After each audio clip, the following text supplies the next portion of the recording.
Olá pessoal, a gente vai falar agora um pouco sobre API, serviços de API, que são muito utilizados hoje no nosso mundo, onde tudo é voltado para a internet, onde todas as coisas estão conectadas na internet. Então, vamos lá. A ideia aqui é você entender o modelo antigo.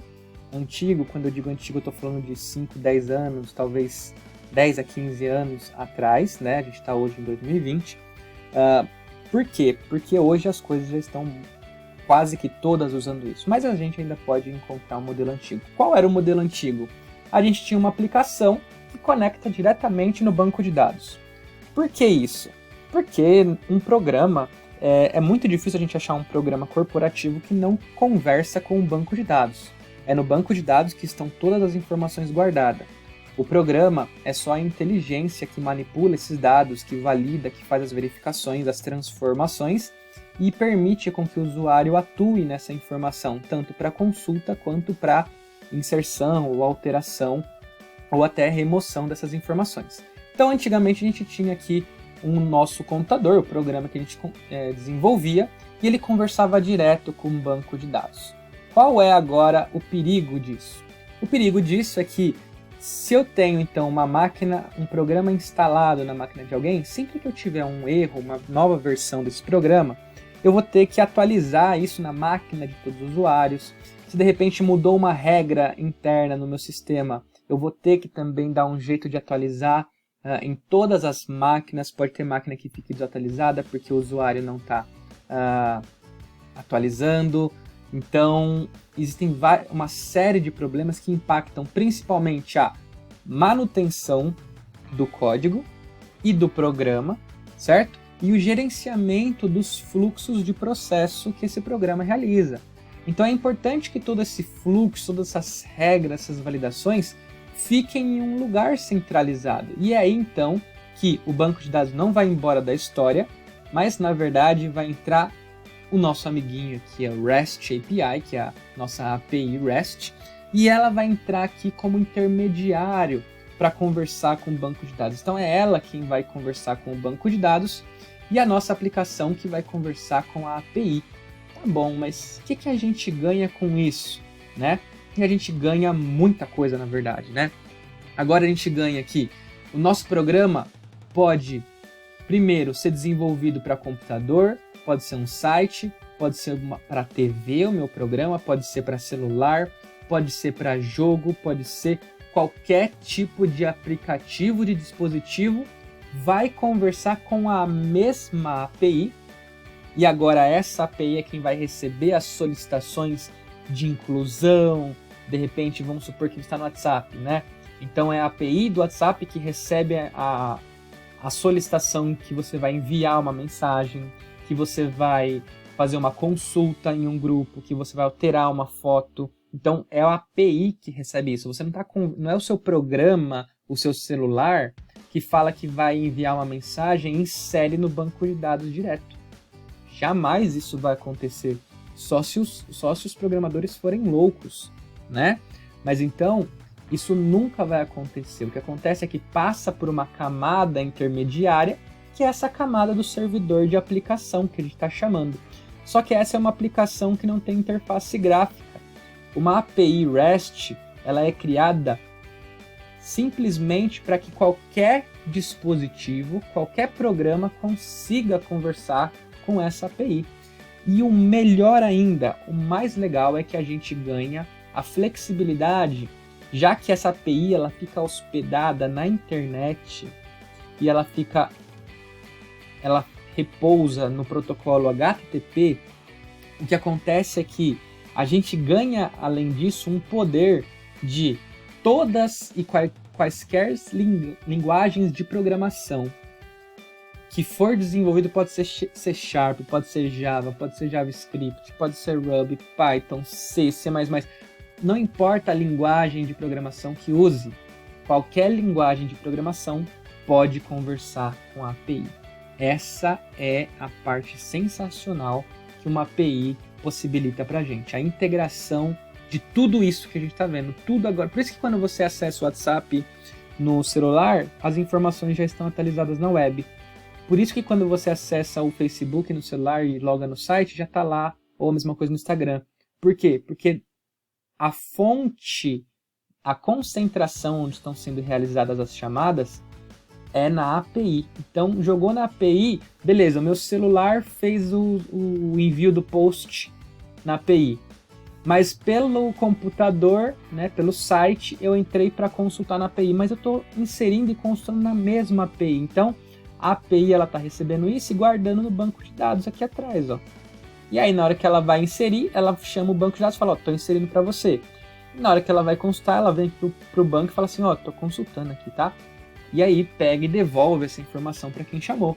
Então, nunca mais... Então, agora, se eu tiver alguma atualização, qualquer coisa, as informações vão bater primeiro na API, né? E isso é incrível, porque agora se eu tiver que mudar alguma regra, algum fluxo de negócio, validação, enfim, qualquer coisa, eu só mudo na API, não preciso mais ficar mudando em todos os aplicativos, né? Então eu só mudo na API. E é claro que a API, como ela repousa então nesse mundo HTTP, as informações que trafegam ali precisam ser informações, vamos dizer assim, universais. Essas informações universais, eu digo isso porque qualquer linguagem de programação vai poder conversar, por isso que é universal. Mas existe um processo aqui de sair da linguagem que foi criado, C#, Java, etc., para a linguagem, para esse momento aqui universal, para esse meio universal, e para depois voltar para a API na linguagem que a API foi criada, porque a API pode ser criada também em qualquer linguagem. Então o segredo está nesse momento intermediário aqui, que é onde o protocolo HTTP gerencia. Ele gerencia esse momento onde as informações saem da linguagem que foi criada, são transformados em pacotes de informações dessa linguagem universal, que a gente vai chamar do protocolo HTTP, e vai ser depois voltar para a linguagem de programação, dependendo de qual API foi criada. Olha que coisa incrível como a gente ganhou agora o poder de fazer com que qualquer linguagem possa criar API, qualquer linguagem possa fazer o programa, não importa mais, não tem mais briga de linguagem. Agora nós estamos no mundo onde a API conseguiu trazer benefícios extremos e enormes para o desenvolvimento de software, tá?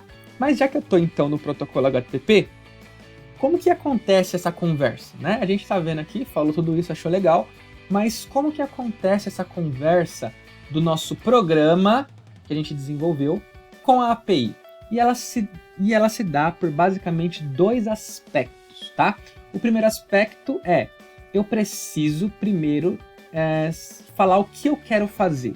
Qual é o tipo de ação que eu quero ter quando eu converso com a API? E existem 4 ações. Existe POST, que é quando eu quero inserir. Existe o GET, que é quando eu quero fazer uma consulta. Existe o PUT, que é quando eu quero fazer uma alteração. E o DELETE, que é quando eu quero fazer então uma remoção. Então você percebe que aqui eu tenho como se fosse o CRUD. Só que como eu tô... Lembra, eu tô no protocolo HTTP. Se eu tô no protocolo HTTP, eu tenho os verbos que fazem parte do HTTP. Porque lembra que é uma conversa? É uma conversa. Então qual é a ação, qual é o verbo que eu quero usar para estabelecer essa conversa? Bem, pode ser um verbo onde eu estou querendo inserir alguma coisa, inserir um post, ou pode ser eu estou consultando as mensagens de um grupo, por exemplo, ou estou alterando de repente uma foto, né, de perfil, ou estou deletando ali um comentário que eu fiz, uma mensagem que eu postei. Então essas são as... Olha que interessante. Existem tantos verbos na nossa língua natural que a gente pode realizar quando a gente conversa com outras pessoas, mas o computador ele é bem limitado. Mas esse limite, na verdade, já resolve todos os problemas. Lembra que a gente estava falando no vídeo passado que são programas que conversam com programas. E quando um programa conversa com um programa, ele só pode fazer 4 coisas, que são essas daqui. Ou insere, ou consulta, ou altera, ou remove. Certo? Tudo bem, eu quero inserir. Mas eu posso inserir uma foto, eu posso falar que eu quero inserir um comentário, inserir uma mensagem, posso querer inserir um novo grupo. Você entende que são vários tipos de inserção que podem acontecer? São vários assuntos, né? São vários assuntos que posso estar querendo fazer essa ação de inserir. E é aí que nasce a ideia de rota. A rota é o assunto que eu vou estar querendo conversar com a nossa API. Então lembra, é um programa que conversa com programa. Que ação eu quero fazer? Inserir. Sobre qual assunto? Eu quero falar sobre o assunto filme.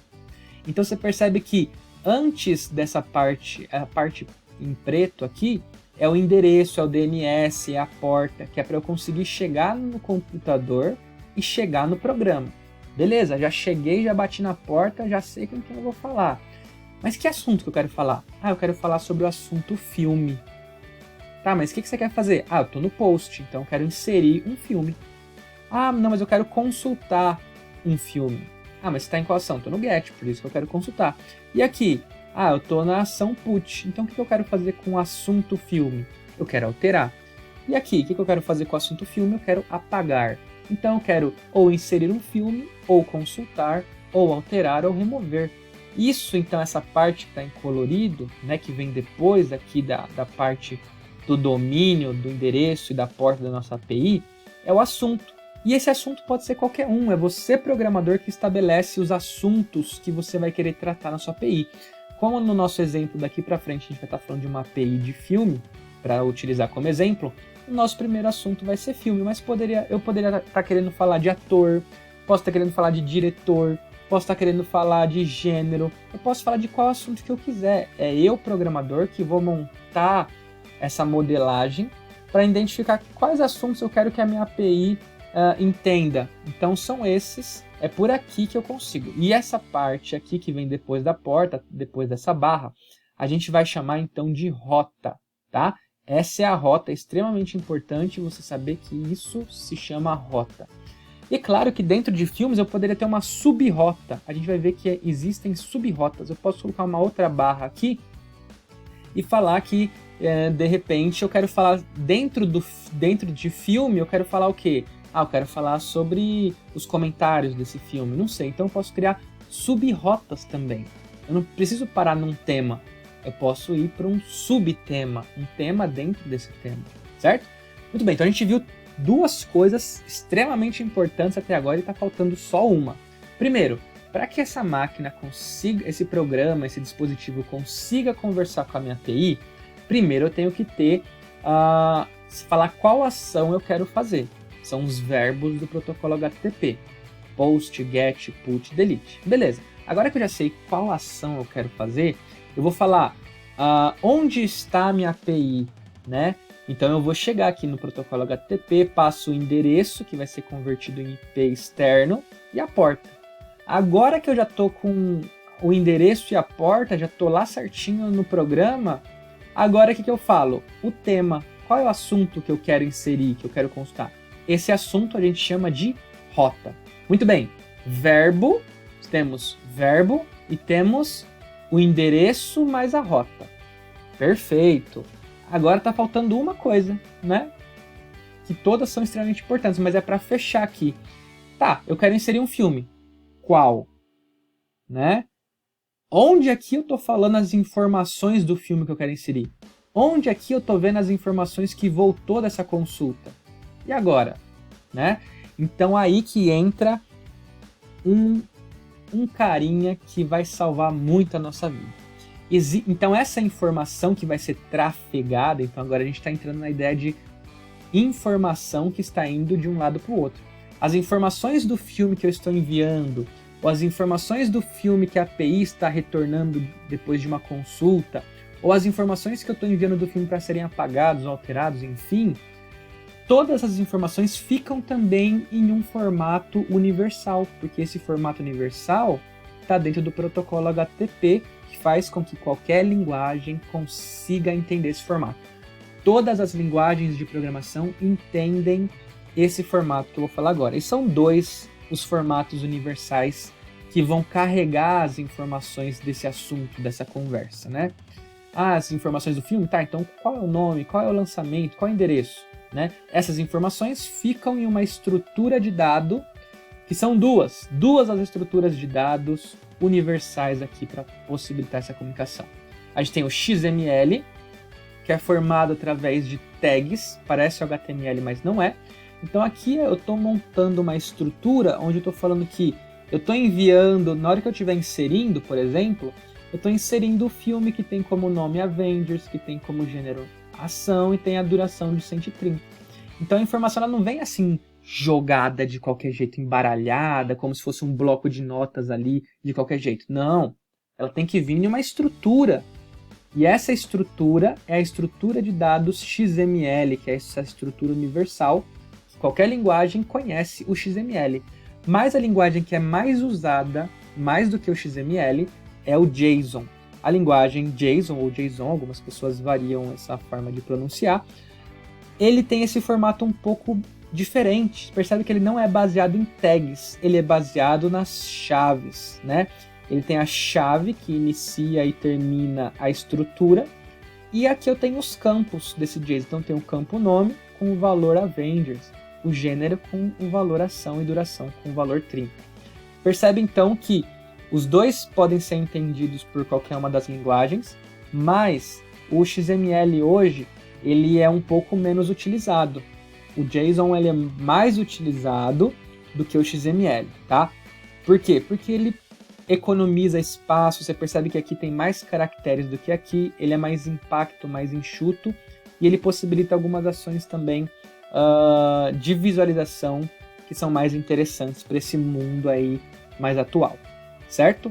Então, resumindo tudo que a gente falou, um programa, a API nasceu para que os programas não conversassem diretamente com o banco de dados. E agora os programas conversam com a API, que também é um programa. Muito bem, temos programas conversando com programas. Agora que eu tenho programas conversando com programas, eu volto na ideia de, para estabelecer essa conversa, já que eles estão conversando, eu tenho que falar qual é o verbo que eles vão conversar. São só 4 que eles podem falar. Eu quero inserir. Eu quero consultar. Eu quero alterar. Eu quero deletar. São só esses 4 verbos. Mas eu quero... E essas ações são qual assunto? Sobre qual assunto? E aí entra a nossa ideia de rota, tá? A rota que vem depois do endereço e da porta, que é onde eu achei a minha API. Eu achei a minha API pelo IP externo, o endereço DNS que vai ser convertido em IP externo, juntamente da porta, e depois eu falo qual é o assunto. Pronto. Mas falta a última coisa, que para eu agora, eu já tenho a conversa, já tenho o endereço, já tenho a rota, já tenho o verbo, já tenho a ação. O que falta? Falta a informação de fato. E a informação ela fica em uma estrutura de dado universal, ou XML ou JSON, sendo que o XML é baseado em tag e o JSON é baseado aqui nos campos, através dessas chaves. Legal? E o JSON é o que a gente vai estar utilizando no nosso desenvolvimento de APIs. Então, eu espero que você tenha aproveitado essa aula sobre APIs, que foi uma aula que possibilitou a gente entender de forma mais clara por que nasceu uma API e quais são os principais atributos para a comunicação de um programa com uma API.